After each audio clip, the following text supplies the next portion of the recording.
नाज़रीन, अवामी न्यूज़ में ख़बरनि जो सिलसिलो जारी है। हिन वक़्तु असीं तव्हांखे मेड़ मां ख़बर ॾींदा हलूं त मेड़ पुलिस जी मुख़्तलिफ़ हंधनि ते पुलिस जूं कामयाब कार्रवाइयूं 10 लख जी मालियत जा फुर थियल सामान हथ करे 10 खां वधीक जवाबदारनि खे गिरफ़्तार करे वरितो आहे। CIA मेड़ पुलिस जे गॾियल कामयाब कयल कार्रवाइनि सबबि SSP दादू एजाज़ अहमद शेख मेड़ थाणे ते पहुची कॉन्फ्रेंस कई आहे। ॾोहारियुनि ख़िलाफ़ सॼे ज़िले में ऑपरेशन शुरू कयो आहे। ॾोहारी केॾो बि बाअसर छो न हुजे, खेसि कंहिं बि सूरत में बख़्श न कयो वेंदो।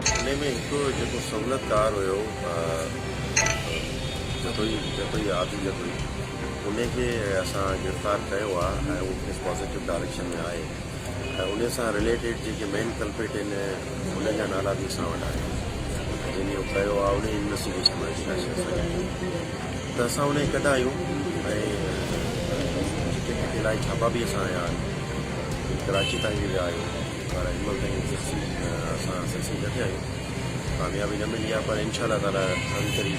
मज़ीद खबरों और तफसीलात के लिए विजिट करें हमारी वेबसाइट www.awamiNewsHD.com।